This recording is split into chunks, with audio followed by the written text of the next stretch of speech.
राधे राधे। आज हम 2 जून 2026 को होने वाले बृहस्पति देव के राशि परिवर्तन के बारे में बात करेंगे। 2 जून 2026 को बृहस्पति देव मिथुन राशि से निकलकर अपना गोचर कर्क राशि में करेंगे। इसका प्रभाव और दूसरी राशियों पर क्या होगा, आइए हम उसकी करते हैं चर्चा। यहाँ पर पहली राशि है मेष राशि। इसके अंतर्गत बृहस्पति 4th हाउस के अंदर गोचर करेंगे। इसके अंतर्गत बृहस्पति चौथे भाव के अंतर्गत गोचर करेंगे। तो यहाँ पे क्या होगा कि ये अपना सारा ध्यान सुख सुविधाओं पर लगाएंगे। प्लॉट खरीदना चाहते हैं तो ये लोग अपना प्लॉट भी खरीद सकते हैं। दूसरी कुछ स्थायी संपत्ति खरीदना चाहते हैं वो भी खरीद सकते हैं। और इनको इसके अतिरिक्त अपनी खुद की माता से भी बहुत अधिक मात्रा में सहयोग प्राप्त होगा। माता का स्वास्थ्य अगर सही नहीं चल रहा है वो भी सही हो जाएगा जब इनके इस भाव के अंदर बृहस्पति देव गोचर करेंगे। क्या नहीं करना है इनको, कोई भी फैसला इन लोगों को जल्दीबाजी में नहीं लेना है कि हमने ये सोच लिया कि ये चीज अच्छी लग रही है हम ले लेते हैं।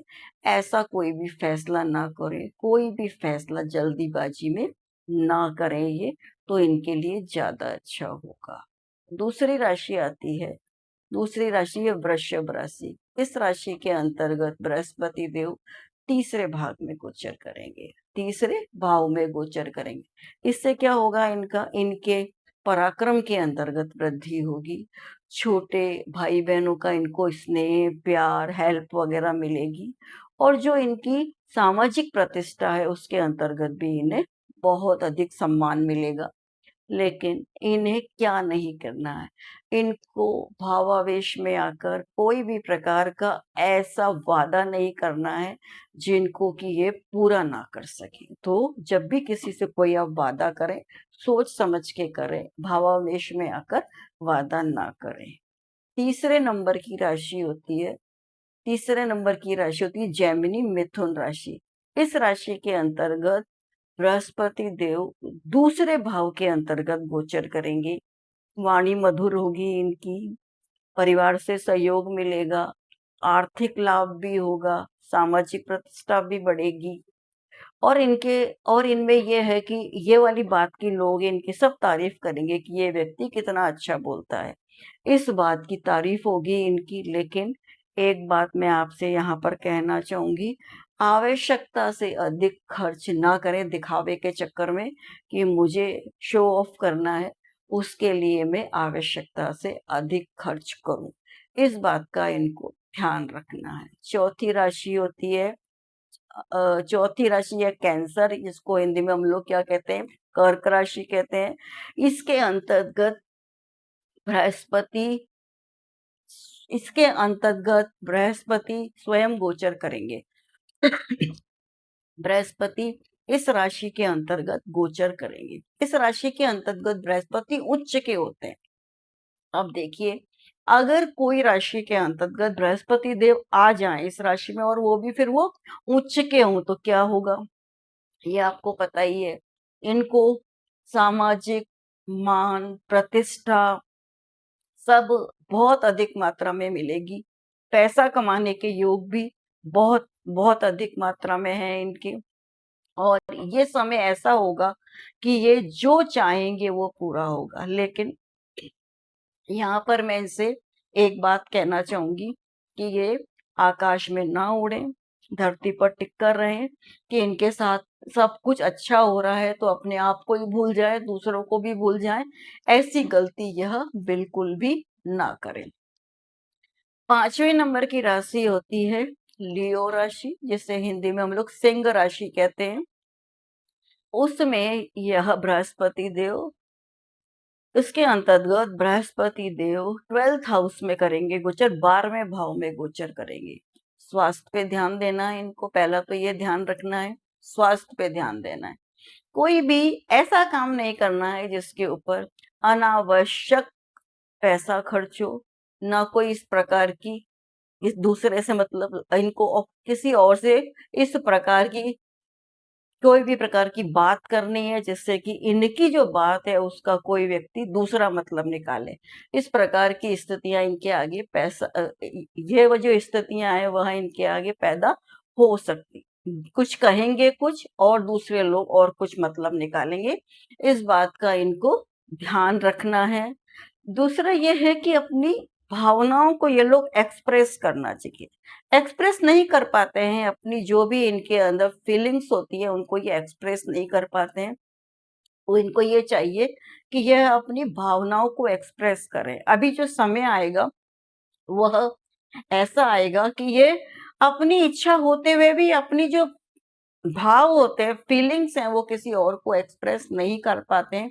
तो आपको एक्सप्रेस करने की कोशिश करनी है। जो भी आप किसी और के लिए फील करते हैं उसको आप एक्सप्रेस कीजिए। आगे राशि आती है, छठे नंबर की राशि आती है, उसको हम कहते हैं कन्या राशि। इसके अंतर्गत बृहस्पति देव 11वें भाव में गोचर करेंगे। जो भाव 11वां भाव होता है वो किसका होता है? लाभ का भाव होता है। तो इस समय इस राशि के लोगों को लाभ की प्राप्ति होगी। अगर उन्होंने कोई अपना नया दूसरा कोई काम शुरू किया है, बिजनेस शुरू किया है, प्रोजेक्ट शुरू किया है, तो उसके अंतर्गत इनको अधिक से अधिक मिलेगा लाभ। तो आप उस काम के अंदर बहुत ही अधिक काम करिएगा, तो आपको काम में बहुत अधिक आपको यहाँ पर अपना जो भी काम है उसके अंतर्गत बहुत अधिक सफलता मिलेगी। लेकिन मैं यहाँ पर फिर एक बात कहूँगी आपको कि यहाँ पर आप ऐसे ही मत सोचिएगा कि हमको ऐसे ही लाभ मिल जाएगा। मेहनत पे आपको भरोसा रखना है। मेहनत अगर आप अधिक से अधिक मेहनत आपके द्वारा होगी की जाएगी तो आपको लाभ भी अधिक से अधिक मिलेगा। नेक्स्ट राशि आती है, 7वें नंबर की राशि आती है तुला राशि। तुला राशि के अंतर्गत बृहस्पति देव कौन से भाव में गोचर करेंगे? 10th भाव में। 10th भाव के अंतर्गत गोचर करेंगे, 10वें भाग में गोचर करेंगे। नौकरी ढूंढ रहे हैं कोई तो आपको अच्छी कोई नौकरी मिल सकती है। जिस नौकरी में हैं आप उसके अंतर्गत आपको और भी अधिक आगे की तरफ तरक्की मिल सकती है। लेकिन इस समय एक और होगा, आप दूसरों की ईर्ष्या का पात्र बनेंगे। तो अपने साथ में जो भी लोग आपके साथ में ऑफिस वगैरह में काम करते हैं, उन पे आप आँख बंद करके विश्वास ना करें। हो सकता है वो ही आपके पीछे से कोई घात लगा दें, इस बात का ध्यान रखिएगा। 8वें नंबर की राशि होती है, 8वें नंबर की राशि कहलाती है वृश्चिक राशि। वृश्चिक राशि के अंतर्गत बृहस्पति देव 9वें भाग के अंतर्गत गोचर करेंगे। जब ये भाग्य जो होता है, ये जो भाव होता है वो किसका होता है? फेथ का होता है, भाग्य का होता है। तो आपका जो भी काम करेंगे या जो भी आपके हाथों काम होगा उसके अंदर आपको भाग्य से उससे भी ज़्यादा मिलेगा। भाग्य से उससे भी ज़्यादा मिलेगा। कभी-कभी ऐसा होता है हमारे साथ, हम काम तो बहुत करते हैं लेकिन हमारे भाग्य में नहीं होता है। तो हमको उसका उसके अकॉर्डिंगली फल नहीं मिलता है। लेकिन इनके साथ ये होगा कि ये जो भी काम करेंगे भाग्य इनका बहुत अधिक देगा साथ और इनको अधिक से अधिक उसके अंतर्गत अधिक से अधिक उसके अंतर्गत इन लोगों को लाभ मिलेगा। लेकिन यहाँ मैं ये बोलना चाहूँगी, काम करिएगा, भाग्य के भरोसे आपको नहीं रहना है। काम भी करिएगा तो वही भाग्य चलता है हमारा, वरना हमारा भाग्य भी नहीं चलता है। 9वें नंबर की राशि होती है, उसे हम कहते हैं आगे राशि होती है, 9वें नंबर की राशि होती है धनु राशि। वह राशि जो है इसके अंतर्गत ये जो है हमारे बृहस्पति देव है वह 8वें भाव के अंतर्गत गोचर करेंगे। 8वां भाव जो जो हमारा भाव होता है वह किस चीज का होता है? एक तो हमारी आयु का होता है।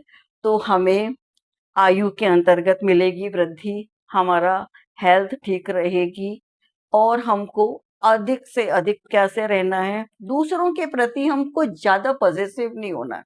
रिश्तों को लेकर विशेष रूप से हम लोगों को ज़्यादा पॉज़ेसिव नहीं होना है। अगर आप कोई से भी रिश्ते को लेकर ज़्यादा से ज़्यादा पॉज़ेसिव हो गए तो वो आपके दुःख का कारण बनेगा। गुप्त विद्याओं का आपको इस समय हो सकता है आपको इस समय मतलब ज्ञान हो सकता है, कोई भी आपको पेरेंटल आपको प्रॉपर्टी मिल सकती है। ये सारी चीज़ें आपके लिए उपयुक्त वक़्त है, उपयुक्त समय है। कोर्ट कचहरी का अगर कोई काम चल रहा है तो उसमें आपको सफलता मिल सकती है। ये सब चीज़ें हो सकती है कौन-सी राशि वालों के साथ में? धनु राशि वालों के साथ में। इसके बाद की राशि होती है मकर राशि। मकर राशि के अंतर्गत बृहस्पति देव 7वें भाव में गोचर करेंगे। जो हमारा ये भाव होता है, एक तो हमारे जीवन साथी का होता है, दूसरा हमारा साझे व्यापार का भी होता है। तो अगर आपके जो पहले से रिश्ते सही नहीं थे अपने उसके साथ में, जीवन साथी के साथ में, तो उनके अंदर धीरे धीरे वो रिश्ते अब ठीक होने लगेंगे। ऐसे लोग जिनकी अभी तक शादी नहीं हुई है, शादी करने की इच्छा है, उनके आगे भी ये वाले प्रस्ताव आ सकते हैं, विवाह के प्रस्ताव आ सकते हैं। साझे का कोई व्यापार चल रहा है, उसके अंतर्गत भी आपको लाभ हो सकता है।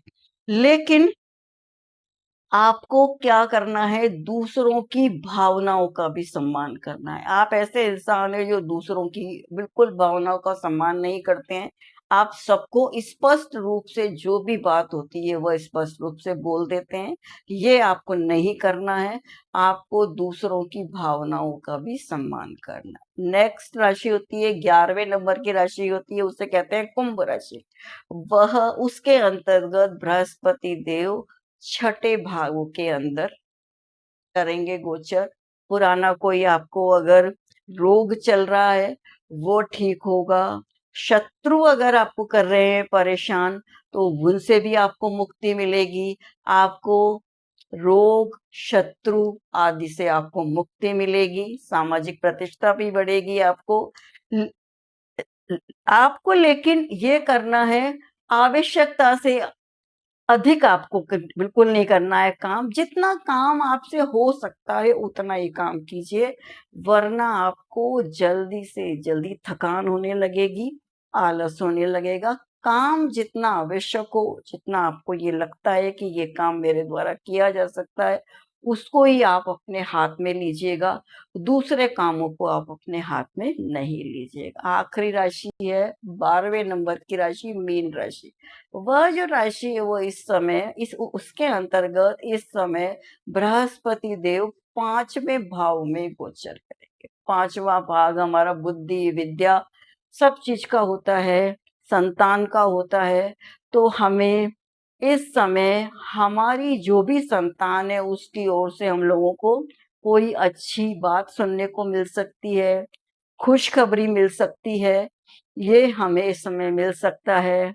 विद्या अध्ययन कर रहे हैं जो भी विद्यार्थी उसको उसमें सफलता मिल सकती है। बुद्धि उनकी और भी अधिक अच्छी हो सकती है, अच्छे कामों में लग सकती है। ये वाली बातें हैं, लेकिन हमें ये ध्यान में रखना है कि इसके अंतर्गत हमें दूसरों की आलोचनाओं से बचना है। आलोचना ना करें, क्योंकि अगर हम आलोचना भी करते हैं तो हमारी बुद्धि भी वैसी हो जाएगी, तो हमें आलोचना नहीं करनी है। ये तो मैंने आपको बताया 2 जून 2026 से जो बृहस्पति देव का राशि परिवर्तन होगा उसके आधार पर ये सारी मैंने गणनाएं बताई आपको। लेकिन आपको यह भी देखना है कि आपकी स्वयं की हॉरोस्कोप के अंतर्गत बृहस्पति कहाँ बैठे हुए हैं, उसके अकॉर्डिंग भी आपको फल मिल सकता है। और उसके ऊपर कौन-कौन से दूसरे ग्रहों की दृष्टि है, कौन से हाउस में बैठे हुए हैं, कौन से भाव में बैठे हुए हैं, ये भी देखना है। इसके अतिरिक्त ये भी देखना है कि दूसरे कौन-कौन से उसके ऊपर दूसरे अच्छे बुरे ग्रहों की दृष्टि है। उस आधार पर भी हमको इसका विवेचन करना चाहिए। यह विवेचन एक इस आधार पर मैंने किया है कि अभी जो बृहस्पति देव अपना राशि परिवर्तन करेंगे उसके आधार पर 13 महीने तक बृहस्पति देव एक राशि में रहते हैं, तो ये सारे फल आपको 13 महीने के अंतर्गत देखने को मिल सकते हैं। इसके अतिरिक्त जो भी आपकी अंतर्दशा दशाएं आती हैं उनका भी जो होता है इफेक्ट वह व्यक्ति के ऊपर पड़ता है, इसलिए हमें उसको भी ध्यान में रखना चाहिए। आपको यह मेरा वीडियो पसंद आया है तो इसको आप लाइक कीजिएगा, शेयर कीजिएगा, सब्सक्राइब कीजिएगा। Thank you very much. Radhe Radhe.